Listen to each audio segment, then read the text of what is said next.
Smart saving plan తో మీ ఆత్మీయులకు ఉజ్వలమైన సురక్షితమైన జీవితం అందించండి. టాటా ఏఏతో ఇది సాధ్యం. సొసైటీలో ఎలాంటి పరివర్తన వస్తే మనం ఈ సిచ్యువేషన్ని దాటగలుగుతాం? Andhra Pradesh, south, north, east, west అనేది ఏం లేదు. నువ్వు హిందువా అంటే అట్లా కూడా ఇప్పుడు అది మనం కల్లారా వింటూ చూస్తూ ఎవరైతే ఆ బాధను అనుభవించిండ్రో వాళ్ళు చెప్తున్నా షాక్లో ఏడు వల్ల ఏం తెలియదు అనే ఒక కోమా లాంటి స్టేజ్లో వెళ్ళిన అమ్మాయి. ప్రజల మనోభావాలు నమ్మాలనా, నాయకుల మనోభావాల్ని నమ్మాలనా? వాళ్ళు ఈ వ్యవస్థలో కులం అనేది ఉన్నంత వరకు భారతదేశం కాదు. నువ్వు అమెరికా వెళ్ళండి, క్రైస్తవులు అంటారు, ముస్లిమ్స్ అంటారు, తప్ప కులం పేరు మీద పర్మిషన్స్ ఇస్తాము అంటే వాళ్ళు ఎందుకు ఒప్పుకోరు? ఒప్పుకుంటారు కదా. మరి దీన్ని ఆచరణలోకి పెట్టడానికి ఎందుకు ఆలోచించారు పాలకులు? పాలకులు అనేది ప్రభుత్వ స్కూల్స్ కానీ మిగతా ప్రైవేట్ స్కూల్స్లో వెళ్ళినప్పుడు మిగతా మీరు చెప్తున్న సందర్భాల్లో కూడా ఏదైతే అక్కడున్న కొంతమంది తాను నమ్మిన మతాన్ని ఇప్పటి వరకు పార్టీల మీద బీసీలని, ఎస్సీలని, ఎస్టీలని, వెనకబడ్డ కులాలని ఎత్తిన గొంతులన్నీ ఈ విషయం మీద అసలు ఎక్కడ కనబడ్డట్టు మచ్చుక్కి కూడా లేదు. కనబడాయమ్మా, ఎందుకంటే వాళ్ళు స్వార్థ రాజకీయాల కోసం చేస్తున్నారు. నమస్తే, వెల్కమ్ టు సుమన్ టీవీ. నమస్తే అండి. నమస్కారం. ఒక క్లిష్టమైన పరిస్థితి అని చెప్పొచ్చు ఇప్పుడున్న సిచ్యువేషన్ని. ఎలా ఎదుర్కోవాలి అంటే సొసైటీలో ఎలాంటి పరివర్తన వస్తే మనం ఈ సిచ్యువేషన్ని దాటగలుగుతాం? ఏదైతే కాశ్మీర్లో జరిగిన సంఘటన ఉందో, కాశ్మీర్లో జరిగిన సంఘటనల వల్ల స్పష్టంగా ఏర్పడ్డది ఒకటి: నువ్వు రెడ్డివా, నువ్వు రావువా, నువ్వు కాపువా, లేకపోతే నీది తమిళనాడా, నీది మహారాష్ట్రనా, నీది కర్ణాటకనా, Andhra Pradesh, south, north, east, west అనేది ఏం లేదు. నువ్వు హిందువా, నువ్వు ముస్లింవా అని చెప్పి తీవ్రవాదులు నిర్ణయించుకునే పరిస్థితికి వచ్చారంటే అంటే అట్లా కూడా ఇప్పుడు అది మనం కల్లారా వింటూ చూస్తూ ఎవరైతే ఆ బాధను అనుభవించిండ్రో వాళ్ళు చెప్తున్నా దీన్ని ఇంకా కొంతమంది సెక్యులర్స్ అనన్నా, ఇంకా వాళ్ళు సెక్యులర్స్ కూడా అది చిన్న పదమేమో అనిపిస్తుంది. సో అంతకు మించి కర్కశంగా మాట్లాడుతున్నారు. అంటే దీన్ని కూడా రాజకీయం చేయడానికి అట్లా చేస్తున్నారు అని మాట్లాడుతున్నారు. నేను అదే బాధ అంటున్నాను. కొంతమంది ఇంకా వాళ్ళలో చలనం ఎందుకు వస్తలేదు? అదే కదా, ఇప్పుడు కూడా కేవలము భారత ప్రజల్ని ఒక ఓట్ బ్యాంక్గా చూసుకునే రాజకీయాలు చేసిన పార్టీల నుంచి భారతీయులంతా ఒకటే అని చెప్పి ఆలోచించే పార్టీల వరకు ప్రజలకు నేను నిన్న కూడా ఈ 22 నుంచి ఇవాళ 3వ రోజు మీరు దేశవ్యాప్తంగా చూసుకోవాలి. పత్రికా ప్రకటించిన వాళ్ళు కొంతమంది ఉన్నారు, ట్విట్టర్లో ప్రకటించిన వాళ్ళు కొంతమంది ఉన్నారు. ఏదో రకంగా అరే మనం స్పందించకపోతే ప్రజల్లో వ్యతిరేకత వస్తుందని చెప్పి తప్ప వాస్తవంగా 2 నెలల కిందట పెళ్ళైన ఒక అమ్మాయి తన కళ్ళ ముందట జీవితం అనుకునే భర్త చనిపోయిన సందర్భంలో షాక్లో ఏడవాలన్నా ఏం తెలియదనే ఒక కోమా లాంటి స్టేజ్లో వెళ్ళిన అమ్మాయి 50-55 ఏళ్ళ జీవితం అనుభవించి జీవితంలో ఏదో 4 రూపాయలు సంపాదించుకొని భార్యను కాశ్మీర్ తీసుకెళ్తా అని చెప్పి ఒక మధ్య వయస్కు తను తీసుకెళ్ళిన సందర్భంలో ఆమె ముందటనే భర్తను చంపేస్తుంటే ఇప్పటి వరకు కష్టపడ్డాము, ఇప్పటి నుంచి జీవితాన్ని అనుభవిస్తామని చెప్పి ఒక దిక్కేమో మొదటి జీవితంలో అడుగు పెడుతున్న ఒక నవవధువు, రెండోదేమో జీవితంలో విశ్రాంతి తీసుకుందామని ఆలోచించిన సమయంలో ముందు భర్తలను చంపేస్తుంటే మీ హిందువా పోయి నరేంద్ర మోడీకి చెప్పుకోండి అంటే ఒక 10 ఏళ్ళ పిల్లగాడు నేను అక్కడ జరిగిన సంఘటన చెప్తున్నాడు. హిందువులు పక్క జరగండి, ముస్లింలు వెళ్ళిపోండి అని చెప్పి హిందువులు ఉన్న మగవాళ్ళందరినీ చంపుకుంటూ పోతున్నారంటే జమ్మూ కాశ్మీర్ ఇవాళ జరగలేదమ్మా. ఇవాళ చాలామంది చాలా రకాలుగా మాట్లాడుతున్నారు. ఇదేదో సెంట్రల్ గవర్నమెంట్ ఫెయిల్యూర్స్ అది ఇది అని చెప్పి మాట్లాడుతున్నారు. రాబర్ట్ వాద్రా అని ఆ ప్రియాంక గాంధీ భర్త మాట్లాడుతున్నారు. నేను ఇవాళ అడుగుతున్నాను, ఇందిరాగాంధీ చనిపోయినప్పుడు అధికారం ఎవరుతుందమ్మా? రాహుల్ గాంధీ చనిపోయినప్పుడు ఎవరుతుంది?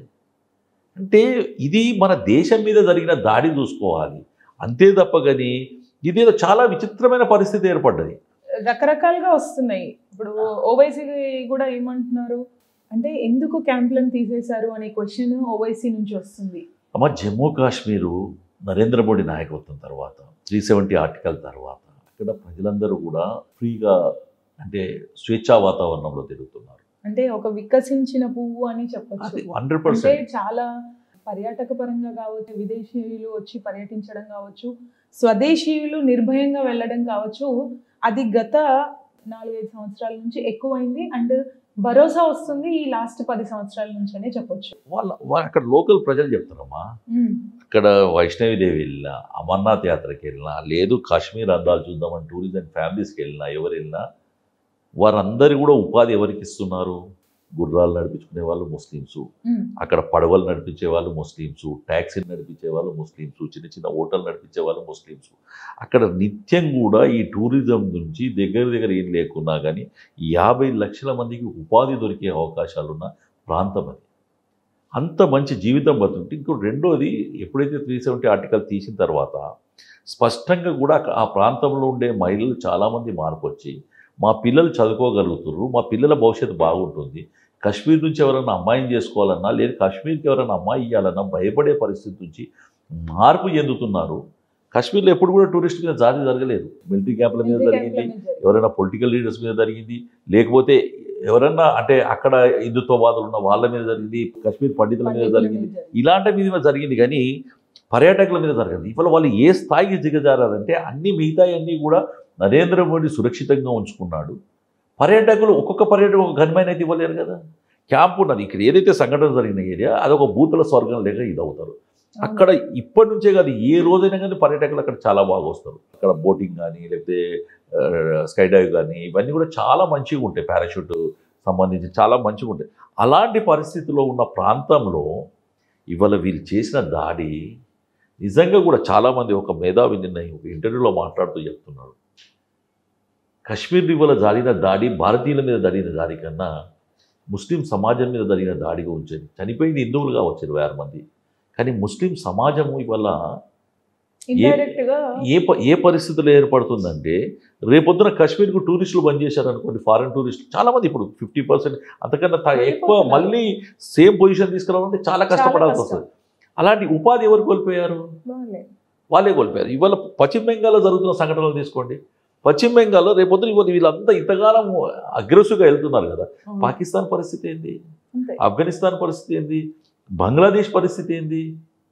ఇవాళ వాళ్ళు ఉన్న పరిస్థితుల్లో రేపొద్దున పశ్చిమ బెంగాల్ అయినా, జమ్మూ కాశ్మీర్ అయినా ఇలాంటి కంటిన్యూ అవుతే సేమ్ పరిస్థితి అయిపోతామా? అంతే. ఇప్పుడు వేరే దేశాల నుంచి ప్రెషర్ అయితే డెఫినెట్గా వస్తుంది, అగ్రరాజ్యాల నుంచి. అండ్ మోరోవర్ ఈ దాడి అక్కడ చెయ్యడానికి 1 వారం నుంచి రెక్కి నిర్వహించి మరీ ఇలా టూరిస్టులని టార్గెట్గా పెట్టుకొని చేశారు అని తెలుస్తుంది. అంటే భద్రతా బలగాలు ఎందుకు ఆ వైపు ఫోకస్ చేయలేకపోయింది, రెక్కి జరుగుతుంది అనే విషయాన్ని ఎందుకు గమనించలేకపోయింది? భద్రతా దళాల యొక్క కార్యక్రమాలు ఏదో మన డిఫెన్స్ వాళ్ళు తెలియజేస్తారు. కానీ నేను ఒక విషయం చెప్తాను, కాశ్మీర్లో నేను కూడా చాలాసార్లు వెళ్ళాను. ఆ ప్రాంతం కానీ, వైష్ణవిదేవి కానీ, లేకపోతే జమ్మూ కాశ్మీర్ శ్రీనగర్ ఏరియాలో కానీ మిలిటెంట్ వ్యవస్థ 90% ఏరియా ప్రజల్లో అక్కడ ఉన్న వాళ్ళలో మార్పు వచ్చింది.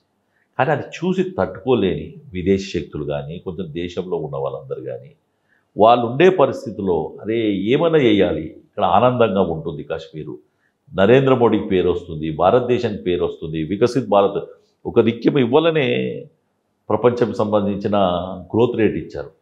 మనం 6.2, 6.3, 6.5లో లాస్ట్ 3 years నుంచి నడుచుకుంటూ వస్తున్నాం మనం. కానీ విచిత్రం, ప్రపంచం అంతా కూడా 3.2, 3 లోపల ఉండే పరిస్థితికి ఏర్పడింది. అంటే మనము చేసే ఎకనామికల్ గ్రోత్ కానీ, లేకపోతే జీడిపి కానీ, మన యొక్క లివింగ్ స్టైల్స్ పెరుగుతున్నాయి, మన సంపాదన విధానం పెరుగుతుంది. అది చూసి తట్టుకోలేకపోతున్నారు.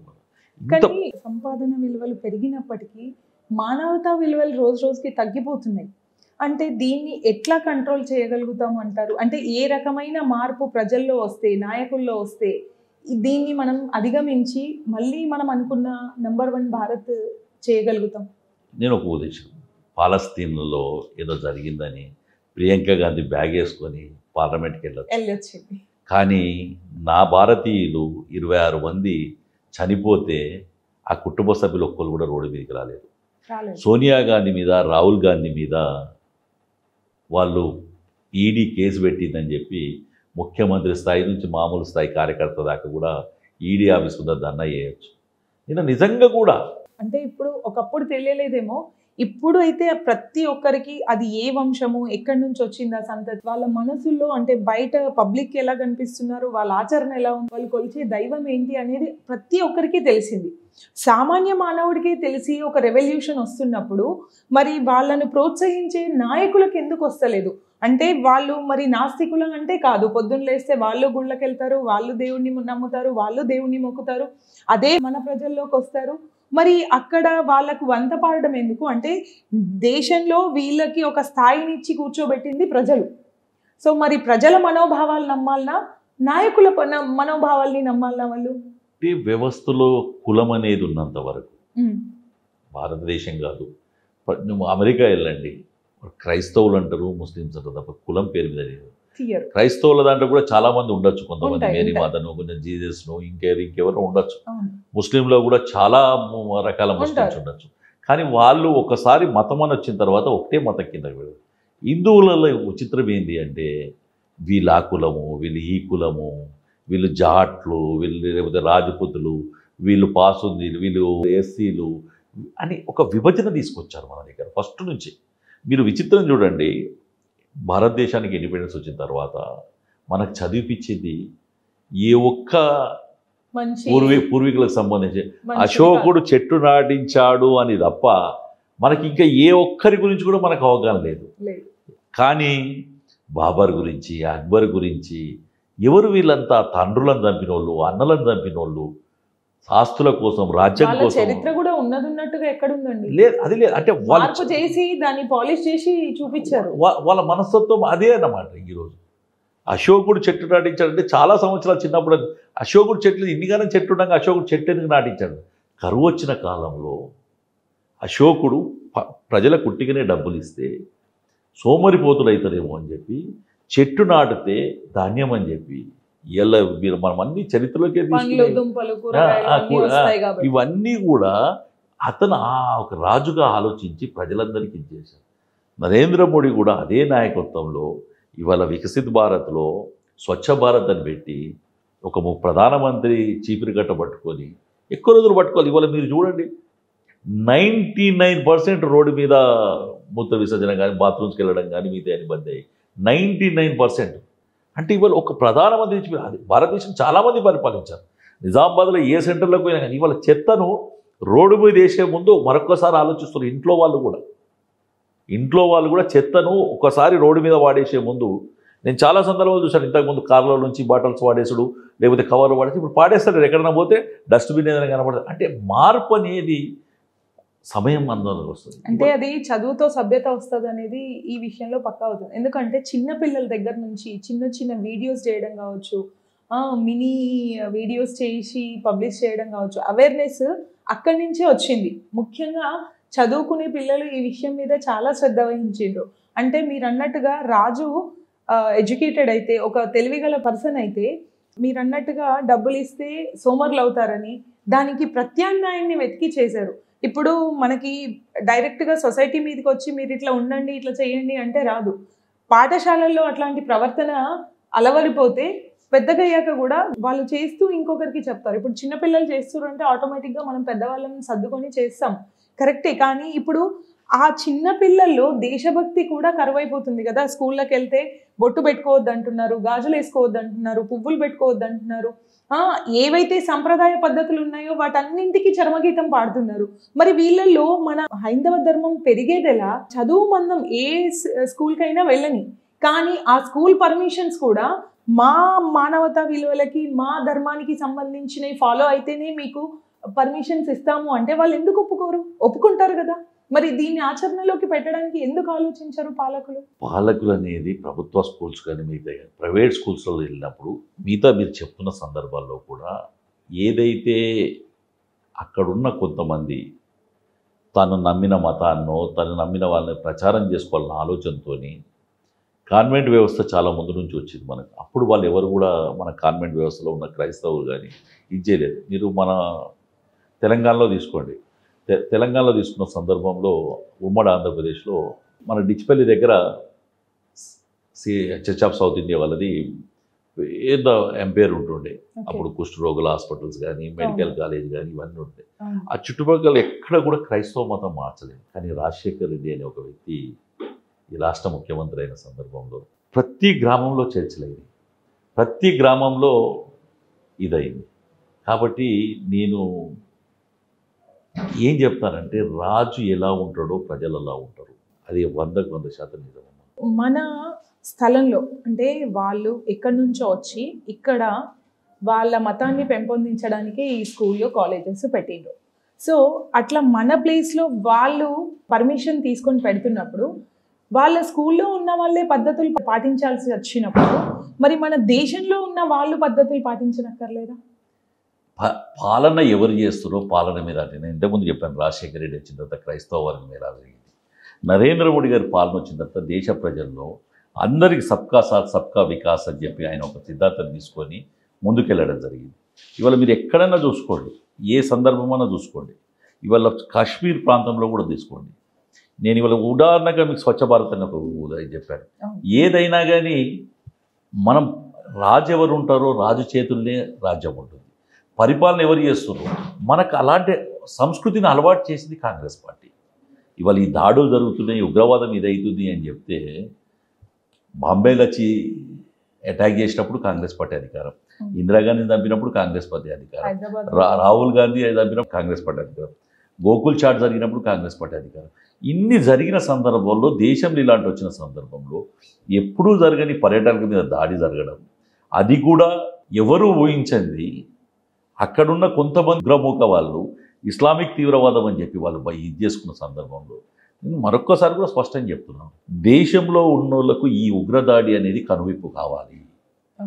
మీరు ఏ రోజు వరకైతే నేను రెడ్డిని, నేను రావును, నేను కాపును, నేను గౌడును, నేను దళితుడిని, నేను గిరిజన్ను అని చెప్పి మనం ఇదవుతామో ఆ రోజు అలాంటి ఇలాంటి ఉగ్రదాడులు ఆపడం కష్టమమ్మా. నీ కులం మీద ఉన్న ఇది, నీ ఫ్యామిలీ మీద ఉన్న ప్రేమ, నీ కులం మీద ఉన్న ప్రేమలో 10% ఈ దేశం మీద ప్రేమ ఉంటుంది. అందుకోసం భారతీయ జనతా పార్టీ మూల సిద్ధాంతం మీద ఫస్ట్ నేషన్ అంటది. అమెరికాలో ఇవాళ ఎవరైనా చెప్పండి ఫస్ట్ నేషన్ అంటారు.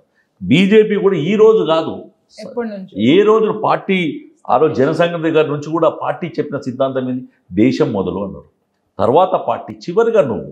కానీ వాళ్ళు ఉన్న ఈ కాంగ్రెస్ కానీ మిగతా పార్టీలు అనే వాళ్ళ యొక్క ఆలోచన సరిలేదు. ఫస్ట్ మీరు వ్యక్తి, ఫ్యామిలీ కూడా కాదు వ్యక్తి, ఆ వ్యక్తి తర్వాత అతని ఫ్యామిలీ తర్వాత అతని పార్టీ తర్వాత ఈ దేశ వ్యాపారస్తులు మిగతా వాళ్ళు చివరి ఎక్కడో దేశం ఉంటుంది. కాబట్టి ఇవన్నీ కూడా మార్పు అనేది మనం చూస్తున్నాం. రావాలి, నరేంద్ర మోడీ మీద ప్రజలకు విశ్వాసం ఉంది.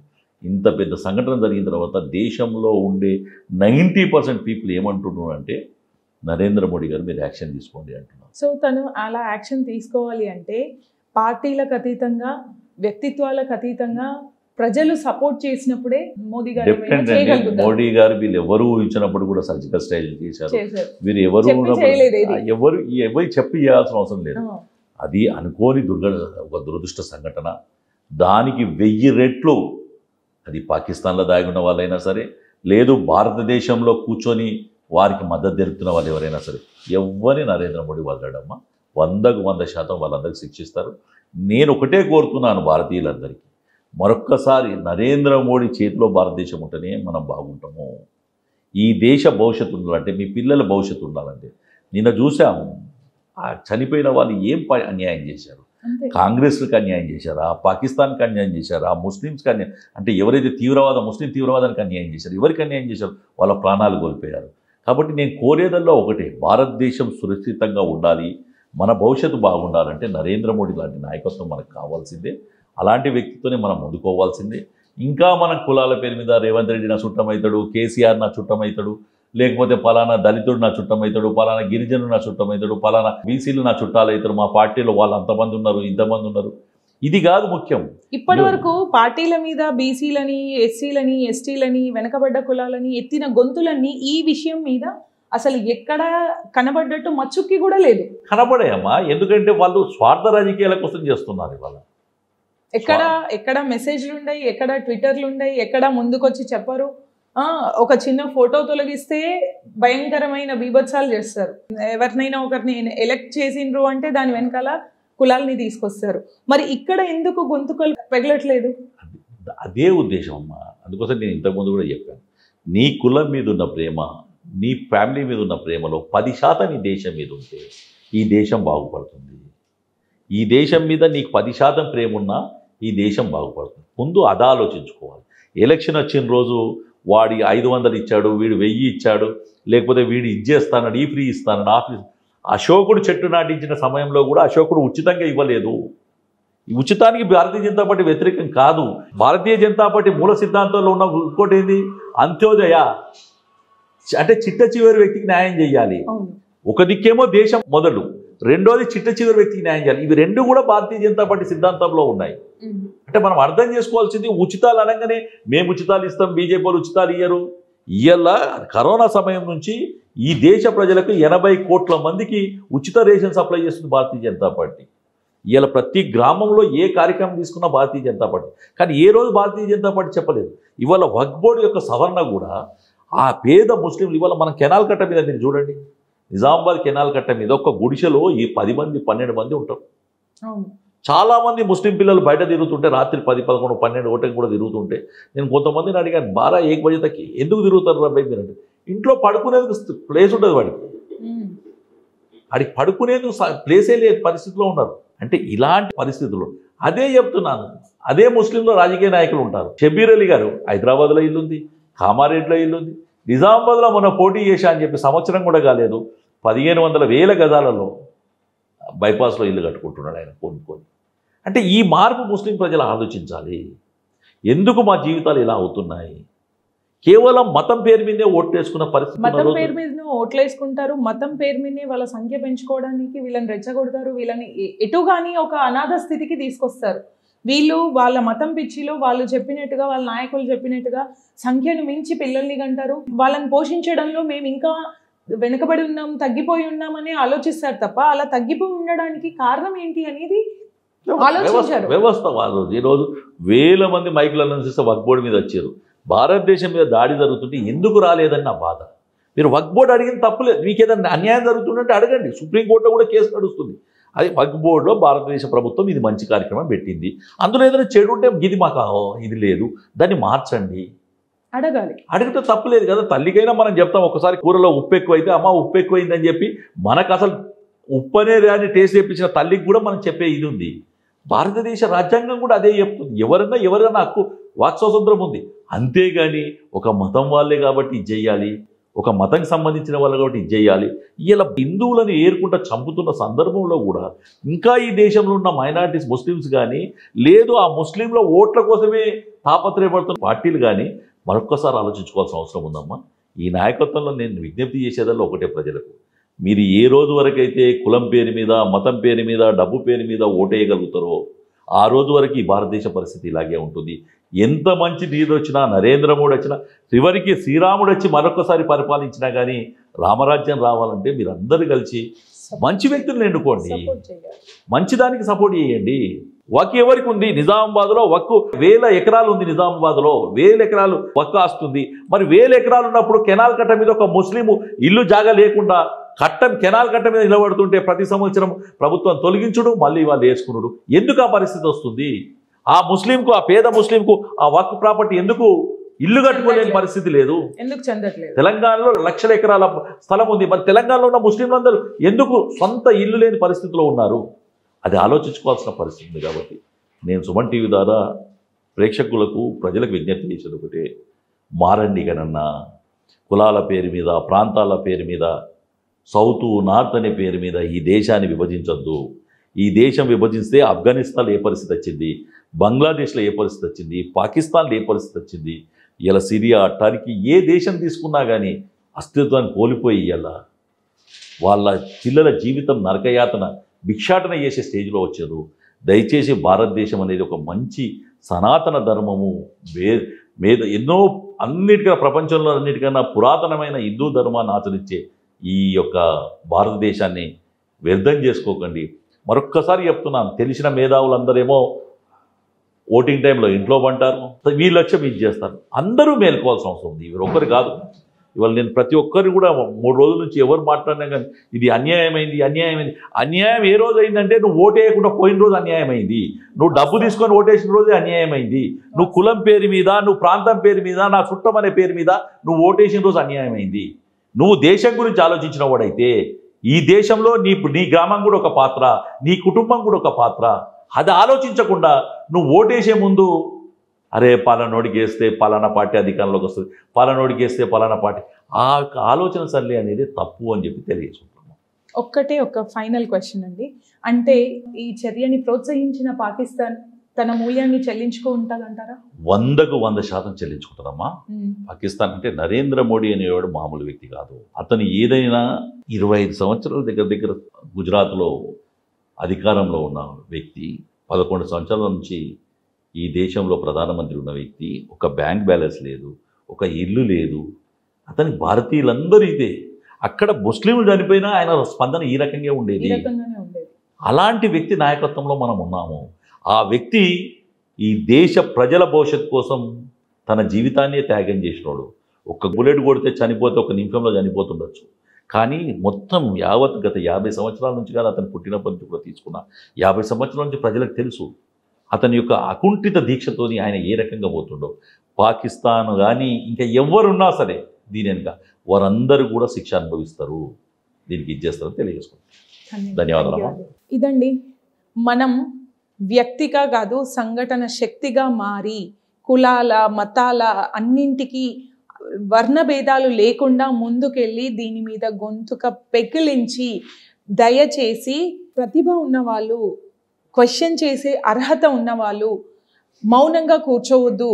మీరు అందరూ కలిసి ఇలాంటి క్లిష్ట పరిస్థితుల్లోనే ఎదురుగా నిలబడాలి, మౌనం వహించొద్దు అని దినేష్ కులాచారి గారు చెప్తున్నారు. మన నిజామాబాద్ గడ్డ నుంచి ఎంతోమంది దీన్ని వ్యతిరేకిస్తున్నారు, దీనికి సపోర్ట్గా ర్యాలీలు నినాదాలు చేస్తున్నారు. అంతేకాదు మళ్ళీ నెక్స్ట్ వచ్చే ఏ ఎలక్షన్స్లో అయినా ఆలోచించి మీ ఓటును వెచ్చించండి. మీ కులమనో, మీ మతమనో, మీ జాతి అనో, మీ కుటుంబ సభ్యుడనో దయచేసి మీరు మనుషుల్ని ఎన్నుకోవద్దు. ఎవరు ఎన్నుకుంటే ప్రజలందరూ, సో ముందు స్థాయి నుంచి వెనక స్థాయి వరకు అందరికీ ఒకేలాంటి న్యాయం అందేలా చూసి పాలించదగిన వ్యక్తినే ఎన్నుకోండి అని చెప్తున్నారు. సో మరొకసారి ఈ సంఘటనని వ్యతిరేకిస్తున్నాం. ఎక్కడైనా మనకి అధర్మం ముందుకెళ్తుంది అంటే ధర్మం మౌనం వహిస్తుంది అని లెక్క. మనం ఈ మౌనాన్ని వీడి ఒక్కరుగా కాకుండా శక్తిగా, సంఘటిత శక్తిగా ముందుకెళ్తే మనకు తప్పకుండా విజయం లభిస్తుంది. ఇలాంటి మూకలను నోరు మూయగలుగుతాము. మన వైపు చూసి మరొక్కసారి ఇలాంటి సాహసం చేసే ధైర్యం వాళ్ళకి రాదు. సో అలా మనం బుద్ధి చెప్పాలి. మనకి శాంతంగా పనులు చేసుకున్న నాయకులు ఉన్నారు, రెబల్గా మారి మనకు కావాల్సిన దాన్ని సాధించిన నాయకులు ఉన్నారు. సో మౌనం ఎంత ముఖ్యమో రెబల్ కూడా, అంటే దాన్ని ఎదిరించడం కూడా అంతే ముఖ్యం. సో దీన్ని దృష్టిలో పెట్టుకొని మనం చేసే పనులు మన ఫ్యూచర్ని నిర్ణయిస్తాయని ఆలోచించాలి. నమస్తే.